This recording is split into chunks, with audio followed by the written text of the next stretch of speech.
Siemanko, pozdrawiam serdecznie z tej strony Piotr Pach z kanału Podróże Wojownika, wasz ulubiony podróżnik. Jesteśmy w zupełnie innym miejscu, ale o tym dowiecie się jutro. W tym odcinku chcielibyśmy Wam troszkę podsumować ostatni miesiąc, ze względu na to, że zaczął się już kolejny, czyli trzeci miesiąc tej podróży, czyli już połowa po prostu za nami. W tym miesiącu byliśmy na Alasce, w Kanadzie, w Meksyku, w Belize, w Gwatemali. No i to takie, troszkę było tam Salwadoru, troszkę było jeszcze Miami i rejs na Icon of the Seas. No, miesiąc był ogólnie bardzo udany i myślę, że był ciekawy. W tym miesiącu będzie bardziej tak przygodowo, w ostatnim to już w ogóle będzie na maksa, ale to wszystko Was czeka. W kolejnym odcinku w ogóle dowiecie się, jakie plany mamy na kolejny miesiąc, gdzie będziemy, gdzie później będę razem z Pawłem, co będziemy robić. Plan jest po prostu przygotowany w 100%, a co z tego wyjdzie? Zobaczymy. Dobra, w tym odcinku odpowiem na parę Waszych takich pytań, które mi zadawaliście ostatnio, także oglądajcie. Nie będzie to zwykłe Q&A, ze względu na to, że będzie coś podobnego do tego, co było po Afryce, czyli sobie troszkę przypomnimy cały ten miesiąc. Dobra, zaczynamy od Alaski, ponieważ tam zaczęła się podróż po tym, jak skończyłem przygodę w Mauretanii na pociągu, którą na pewno wielu z Was już widziałeś. Jak ktoś nie wiedział, to zapraszam serdecznie. Poleciałem do Tunezji, odpocząłem, a następnie na Alaskę i tam spotkałem się już z Alą. Dwa pytanka. Jak droga jest Alaska i co Was najbardziej zaskoczyło na Alasce? No to dla mnie przede wszystkim, słyszeliście to? To jest normalne tutaj.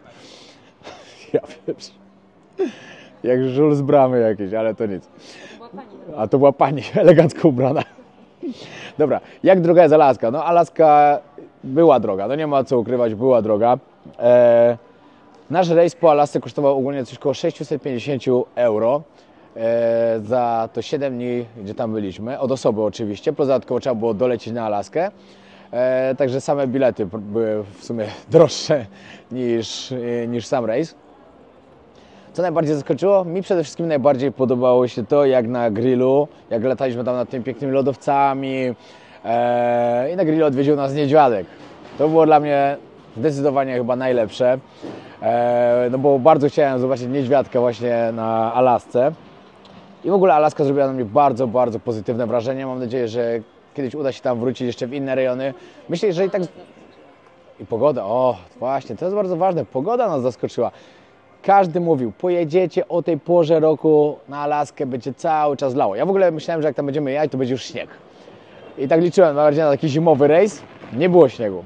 Ktoś mówił, że będzie cały czas lało. Deszczu też nie było, a za to było piękne słońce cały czas. I to było niesamowite, że to nam się tak fajnie tam udało. No, limit szczęścia tam wykorzystaliśmy. Później jeszcze mieliśmy go trochę w Kanadzie i w Meksyku, ale później się już skończył niestety. O, sorry, w Gwatemali na wulkanie też było jeszcze fajnie, no faktycznie. Ale później się już tak troszkę skończyło. Bardzo miło wspominam i na pewno jeszcze kiedyś tam wrócimy. Czy po zmianie kierunku następny kraj to Rosja i czy planuję w ogóle pojechać do Rosji? Miałem nie mówić, ale mogę powiedzieć sobie, że w planach mam. Kiedy to Wam nie powiem, bo wtedy spalę całą akcję, ale mam to w planach. Będzie to na pewno fajna i szalona podróż. No dobra, powiem po prostu tyle, że mam to w planach, a kiedy to zobaczycie, nie będę więcej zdradzał, bo wtedy totalnie spalę mój plan. A nie chciałbym też, żeby ktoś może gdzieś zobaczył, że tam chce jechać, coś zrobić, taki plan, coś porobić i tak dalej, że mam jakiś taki coś totalnie zajawkowego co zrobić. O, tak powiem. Coś, czego jeszcze nie pokazywał nikt na polskim YouTube, bo jak wiecie, ja lubię takie rzeczy robić, lubię pokazywać coś, czego jeszcze nie było. Oczywiście te rzeczy, które były, też pokazuję, no bo jasne, że tak. Dużo rzeczy się powtarza, bo no umówmy się, dla niektórych świat jest ogromny, ale dla podróżników świat wcale nie jest taki duży i wiele miejsc w wielu krajach się po prostu powtarza, no bo tak jest, no. To jest to normalna sprawa. Ale tak, Rosję zobaczycie. Jaka była moja pierwsza zagraniczna podróż? Nie licząc Czech i Słowacji, no bo tam się jeździło za mało lata nieraz, na przykład po jakieś piwa się jechało, po złotego bażanta i po różne rzeczy się jeździło po prostu. No, my mieszkaliśmy blisko granicy, także to się tak po prostu tam jeździło. Ale pierwszy taki samotny wyjazd z kolegami na wakacje to po prostu do Bułgarii w wieku 16 lat. A jeśli ktoś pyta, kiedy zacząłem tak podróżować, ja zawsze jeździłem gdzieś po świecie, zawsze podróżowałem, ale moja pierwsza podróż z plecakiem, no to było 15 krajów Azji, jak założyłem kanał Podróże Wojownika. Jaki jest Twój ulubiony kraj? Ten, który miał taki dobry vibe, good vibe. No to takie pytanie jest bardzo ciężko odpowiedzieć. Ja najlepiej na świecie oczywiście czuję się w Tajlandii. Tajlandia jest moim domem, jest moim miejscem na ziemi, gdzie po prostu nigdzie dobrze nie czuję się tak jak tam. Ale jeśli nie mówimy o Tajlandii, to na przykład jakbyśmy mieli powiedzieć o dużych miastach, które mi się najbardziej podobały, z takich moich ulubionych, to dobra, to oczywiście też jest Bangkok, ale też na przykład jest Rio de Janeiro, jest Kapsztad w RPA, Hongkong, Tokio bardzo mi się podobało. Dużo jest takich miejsc, które miało taki vibe, w którym po prostu mógłbym się zatrzymać na jakiś czas, a to był na przykład Nowy Jork. Nowy Jork też jest dla mnie świetny. Wiem, że każdy z tych miejsc, każdy z tych miast ma dużo rzeczy, które mogą być albo niebezpieczne, albo po prostu ciężkie do życia, ale podczas pobytu tam naprawdę dobrze się czułem. Jeśli bym miał patrzeć na miejsca, które były tak z natury takie najpiękniejsze, no to oczywiście byłby to Pakistan na przykład, Namibia, w Norwegii też było pięknie, Boliwia była cudowna, w Argentynie mi się podobało. Dużo jest miejsc na świecie, dużo jest naprawdę miejsc na świecie, gdzie jest ten good vibe, ale jeśli bym miał wybrać jeden, to tylko i wyłącznie Tajlandia. Czy uważasz, że Meksyk jest bardzo niebezpieczny i trzeba się obawiać wyjazdu do tego kraju na wakacje? Uważam, że nie, że na wakacje nie trzeba się bać. Wiadomo, dla mieszkańców na miejscu no jest bardzo niebezpieczne. No, kartele narkotykowe i tak dalej, no to no nie ma co gadać, no ale to jest bardzo, bardzo duża przestępczość, jest bardzo niebezpiecznie i myślę, że dla ludzi na miejscu to jest straszne, co tam się dzieje. Ale jeśli jesteście turystami, jeśli jedziecie na przykład do Yucatan, tam wiecie, te główne miejscowości takie jak Cancun, Playa del Carmen, Tulum, no to wiecie, tam wszystko jest chronione, tam się nie trzeba bać, to są piękne miejsca. Musicie wiedzieć o tym, że kartele też posiadają swoje resorty, oni też mają w tym inwestycje i też im zależy na tym, żeby turyści nie obawiali się przyjeżdżać do tego kraju. Meksyk jest piękny, każdemu polecam bardzo pojechać do Meksyku, bo ja byłem już 2 albo 3 razy i na pewno jeszcze nie raz pojadę. Jeszcze tym bardziej, że teraz zobaczyliśmy piękny Bacalar. Jest jeszcze też na pewno dużo miejsc, które kiedyś chcę zobaczyć w Meksyku. Ja na przykład bardzo lubię i polecam. Hej, ile kosztowała Was wyprawa na wulkan w Gwatemali? Dobra, odpowiem od razu tak. To była jedna z najlepszych przygód po prostu, jakie chyba przeżyliśmy w tym miesiącu. Z takich najpiękniejszych rzeczy, które zobaczyliśmy w tym miesiącu, bo to wybuchający wulkan co 5-10 minut to było po prostu tak niesamowite. Moim małym marzeniem było zobaczyć aktywny wulkan gdzieś na świecie. I właśnie to się stało w Gwatemali. Na początku jak tam przyjechaliśmy, zobaczyliśmy, że ten wulkan cały czas wybucha, ale tak naprawdę wyglądało to tak, jakby on po prostu wyrzucał pył w górę, pył wulkaniczny, wiecie, też był dźwięk i tak dalej, ale nie było widać tej lawy, dopóki się nie ściemniło. Jak zaczęło się ściemniać, jak zobaczyliśmy po prostu, jak on wyrzuca masę lawy do góry, spływa ta lawa po bokach, no to było tak niesamowite. Zdecydowanie wulkan w Gwatemali zapisuje do swojej listy miejsc najpiękniejszych, jakie widziałem na świecie pod względem natury. To jest bezapelacyjne. W tej podróży to już jest drugie takie miejsce, ponieważ pierwszym była pustynia Danakilska w Etiopii, a drugim miejscem właśnie będzie ten wulkan. Wyprawa nas kosztowała coś ponad 300 zł od osoby. Dodatkowo na miejscu musiałem dopłacić jeszcze 100 zł za to, że poszedłem na wulkan Fuego. Jako dodatkowa wszedłem na wulkan Fuego.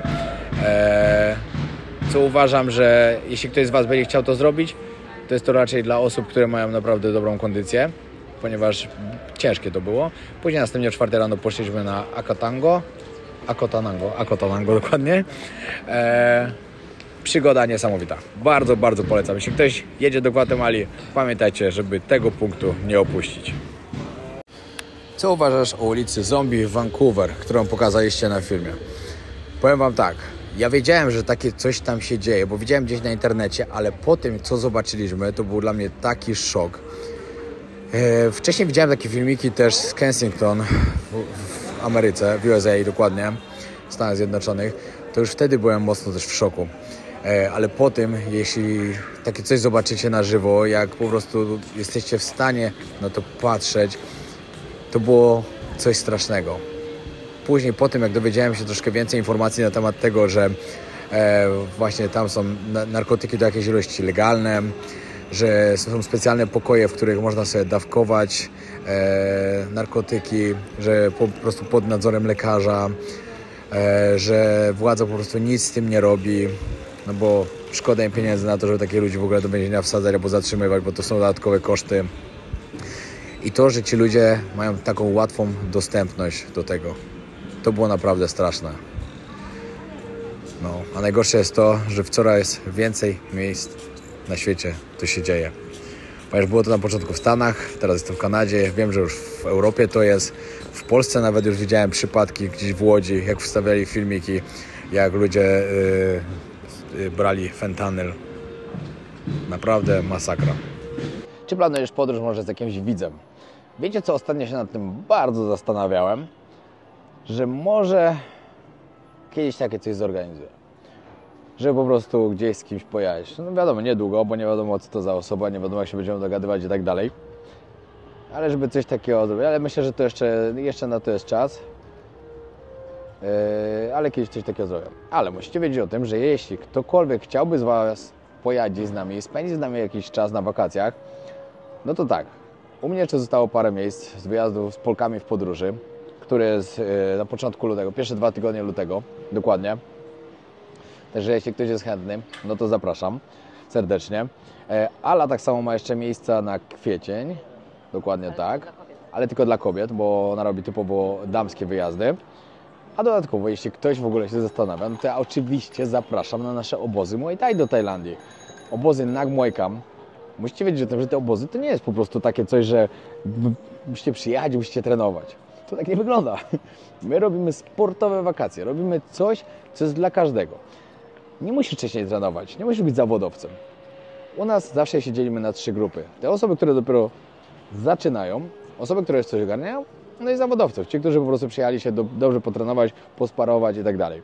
Ale każdy może przyjechać. Nasze wyjazdy są sportowe wakacje. To jest miejsce, gdzie po prostu przyjeżdżacie i macie się dobrze bawić, że po takim obozie wyjedziecie i powiecie, kurde, ale było fajnie. Przyjadę znowu. Dużo osób mamy takie, co wracają. Mamy osoby nawet, które były już 3-4 razy. I teraz w tym sezonie znowu do nas przyjeżdżają, bo po prostu tak ludziom się tam podoba. Podoba się ten klimat, który tam panuje.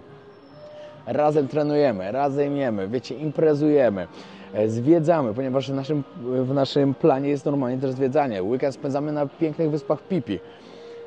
Myślę, że naprawdę warto przyjechać. Warto przyjechać, warto spróbować, a też nawet spróbować sobie Muay Thai. Albo nie tylko, bo tak naprawdę w klubie, w którym robimy obozy, czyli Bang Tao, Muay Thai i MMA, znajduje się w ogóle na najlepszej dzielnicy Phuket, czyli Bang Tao, z piękną plażą, 200 metrów od plaży. Dodatkowo w hotelu. Oczywiście każdy ma basen, w okolicy jest pełno beach barów, ale w tym klubie mamy też MMA, są zapasy, jest jiu-jitsu, jest boks, jest K1, są jakieś crossfity, różne treningi. Każdy coś dla siebie znajdzie. Także zapraszam serdecznie. Pytanie, które powtarza się za każdym razem i zastanawiam się nad tym, dlaczego ludzie jeszcze cały czas zadają to samo pytanie. Jak finansujesz swoje podróże? No jak? Właśnie to, że podróżuję, że nagrywam filmy na YouTube, na tym zarabiam pieniądze.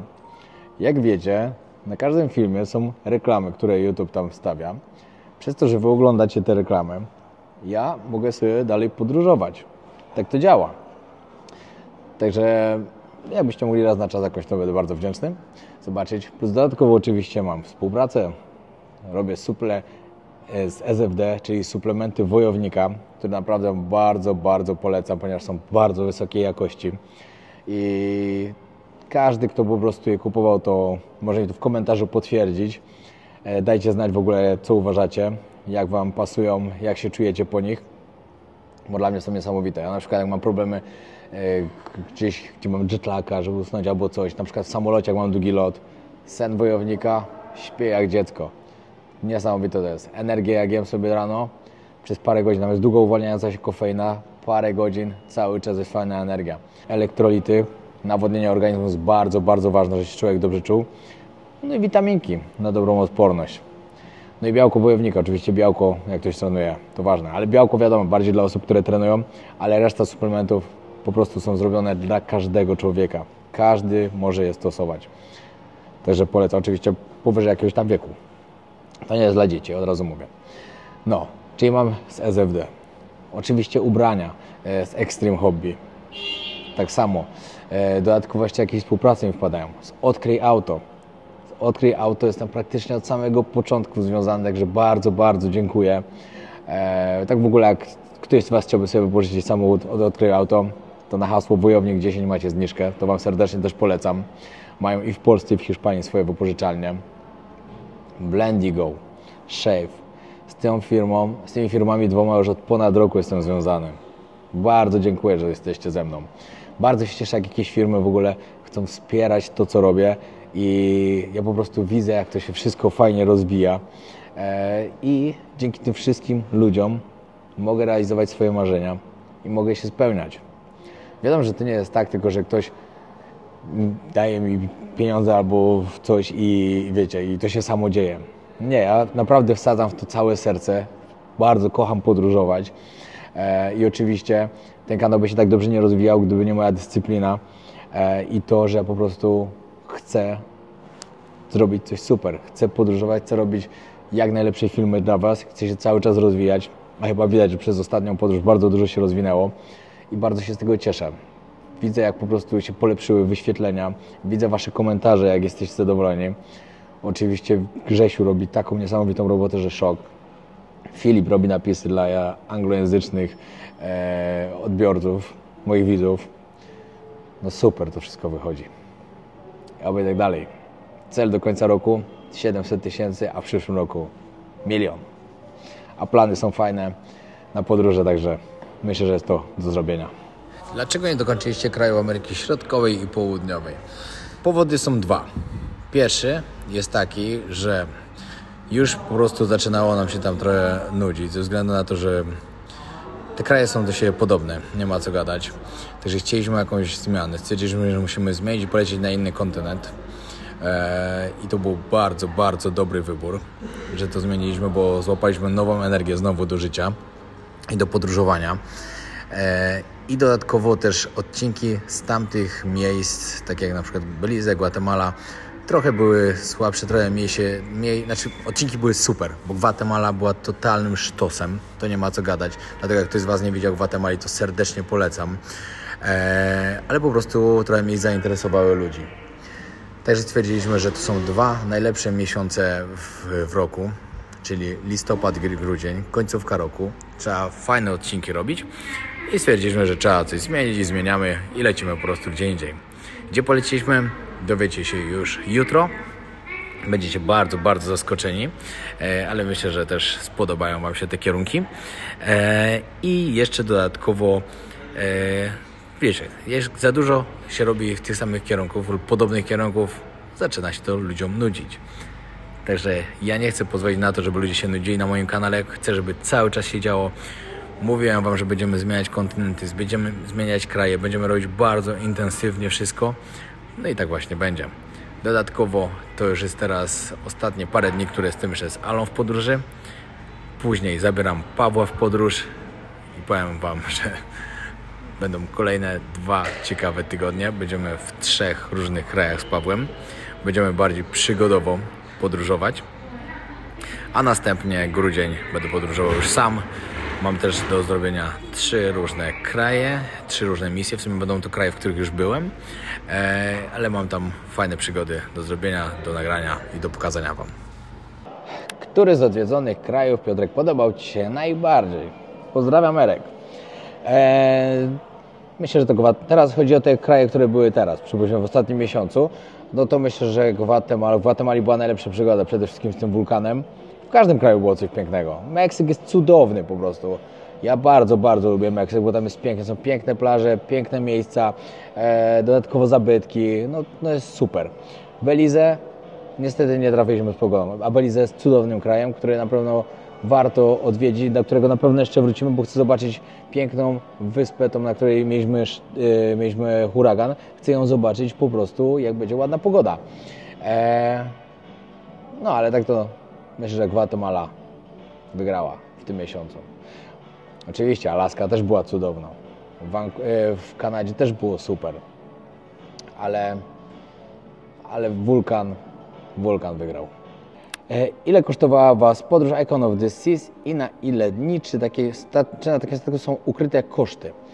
To tak, podróż kosztowała nas $1960 od osoby. Rezerwowaliśmy to na oficjalnej stronie. Nie jest to żadna reklama, bo ludzie mi mówili pod tą serią, że super reklamę zrobiliśmy statkowi i tak dalej. Nie, to nie była żadna współpraca, żadna reklama. Ja po prostu marzyłem, żeby popłynąć tym statkiem, bo odkąd wypłynął na wody, dodatkowo mieliśmy okazję, bo mieliśmy rocznicę z Alicją, także zrobiłem taki prezent dla nas na rocznicę naszą, 3. rocznicę związku i 2. rocznicę zaręczyn. Także była fajna okazja, żeby to zrobić. Wypływa z Miami, wraca do Miami. Trasy tam wiem, że ma 2 różne chyba. I czy ukryte koszty? Koszty są takie, że jeśli my mieliśmy pakiet, który mieliśmy z podstawowym jedzeniem, z podstawowymi napojami, bez alkoholu, jeśli chcecie alkohol, to jest dodatkowy koszt. Jeśli chcecie stołować się w super restauracjach na statku, to dodatkowy koszt. Jeśli chcecie sobie dokupywać alkohol dodatkowy, to też jest dodatkowy koszt, chyba że macie pakiet, ale wiem, że pakiet kosztuje coś chyba $120 dziennie od osoby za alkohol. Także moim zdaniem się to kompletnie nie opłaca. No chyba, że ktoś jedzie i typowo 7 dni cały czas wali do spodu, no to może mu się to opłaci, a tak to moim zdaniem się nie opłaca, bo na przykład piwo było tam po $8, drink był po 11. Na przykład jak sobie kupiliśmy jeden dzień, sobie zrobiliśmy naszą rocznicę, to takie wina musujące po $28 było za butelkę. Bardzo dobre, takie wiecie, takie jak znaczy nie nasz, tak jak się piło w Polsce ruskie szampany. Także ceny były naprawdę przystępne. Czy ceny podane na stronie statku są z jedzeniem, alkoholem, restauracjami, atrakcjami? No to tak, no to ceny macie, tak jak mówiłem, 1960, tak jak my mieliśmy, to był podstawowy pakiet, czyli z jedzeniem, z napojami podstawowymi. No i wiecie, atrakcje na statku są darmowe oczywiście, ale jeśli chcieliśmy się napić jakiegoś piwka albo coś, to trzeba było dopłacać. Za jakąś ekstra restaurację dopłacać, za kawę, jak na przykład chodziłem do Starbucksa na kawę, to trzeba było dopłacać, albo za jakiś świeży soczek z pomarańczy, ale można było to spokojnie wszystko odrobić bez dodatkowych kosztów. Nie byłoby z tym, myślę, problemów. Jak porównujesz, że jest największym statkiem na świecie do tego, to na Karaibach? Powiem szczerze tak, dopóki nie płynęliśmy Icon of the Seas z Royal Caribbean, no to MSC zdecydowanie było najlepsze ze wszystkich statków, na których płynęliśmy wcześniej. Było już chyba 5 albo 6. No totalny sztos. MSC naprawdę ma świetną flotę, piękne statki. Super tam było. I jedzenie było dobre, i kabina była fajna. Wszystko było super. No ale właśnie do czasu, do kiedy nie szliśmy na Icon of the Seas. Ten statek jest bezapelacyjnie najlepszy ze wszystkich, na których byliśmy. Jedzenie jak w najlepszych restauracjach po prostu na świecie. Było przepyszne, było naprawdę wysokiej klasy to jedzenie.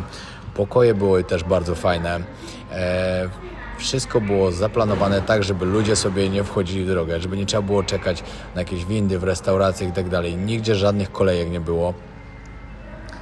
No moim zdaniem ta osoba, która zaplanowała wszystko, jak to ma wyglądać na tym statku, wymyśliła to wielki szacun, bo wszystko było dopracowane po prostu idealnie. Jedyne, co mi się nie podobało na tym rejsie, to miejsca, w których się zatrzymywaliśmy, czyli ten Honduras, 2 razy Meksyk i te Bahamy. Te miejsca były totalnie nietrafione dla mnie, nie podobało mi się w ani jednym z tych miejsc, ale sam statek robił taką robotę, że wystarczyło nawet nic z niego nie schodzić. Można było cały czas spędzać czas tylko na tym statku i tak by było świetnie. Wakacje bardzo, bardzo udane. Wiele osób myśli, że na takich statkach jest tak, że tam sami starsi ludzie jeżdżą, pływają na tych statkach i tak dalej. To jest nieprawda. Na Icon of the Seas było bardzo dużo młodych ludzi, codziennie były jakieś imprezy, wszystko było fajnie zorganizowane. Polecam, jeśli ktoś się zastanawia, to naprawdę polecam. Czy powtórzysz jeszcze pociąg w Mauretanii i jakie plany na kolejne wyprawy do Afryki? Czy powtórzę kiedyś pociąg, to nie wiem.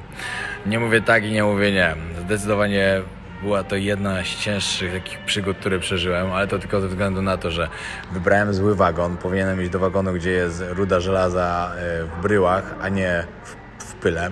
To był już podstawowy błąd, o którym nawet nie wiedziałem, że jest do wyboru. Siedziałem też za daleko, trzeba było trochę bliżej siąść lokomotywy. Dodatkowo w nocy uderzyła burza piaskowa, która mnie dojechała już totalnie. No ale w tym czasie przeżyłem jedną i później jak wyjeżdżałem z tego miasta, do którego dojechał pociąg, to kolejna burza piaskowa była, także po prostu byłem w złym terminie. Ale koniec końcem bardzo dobrze to wspominam. Była to niesamowita przygoda, która na pewno mi bardzo dużo pomogła i nauczyła mnie czegoś nowego. No i myślę, że w przyszłym roku, jak będę w Afryce, to też wymyślę coś fajnego, coś, żeby było interesujące. Tak jak na przykład jak tym razem, jak były plemiona. Plemiona były naprawdę niesamowite. To, że mogłem w ogóle pojechać, zobaczyć, jak ci ludzie żyją, jak wyglądają te ich wioski, porozmawiać z ludźmi tam, dowiedzieć się czegoś więcej o tych plemionach. To było po prostu świetne. I tak samo wyprawa na pustynię danakilską. Najcieplejsze miejsce na świecie, zamieszkałe przez ludzi, czyli przez nomadów. To są takie wspomnienia, o których się na pewno nie zapomina i bardzo dobrze to będę wspominał. Jak ktoś mówi, że za bardzo go Afryka nie kręci, że się boi tam jechać albo coś, no to po prostu nie widział fajnej Afryki. No i tak mogę powiedzieć. No i dobra, to było na tyle w tym odcinku. Zapraszam Was na kolejny i powiem Wam, że będziecie bardzo, bardzo w szoku.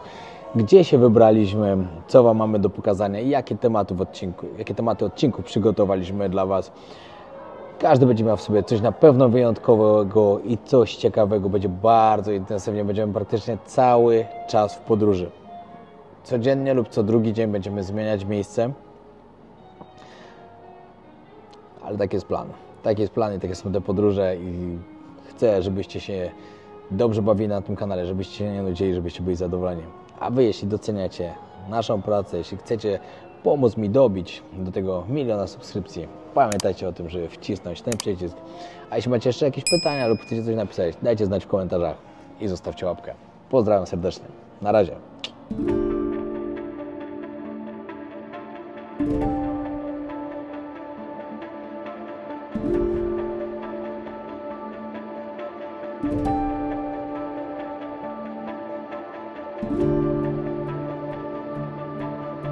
Thank you.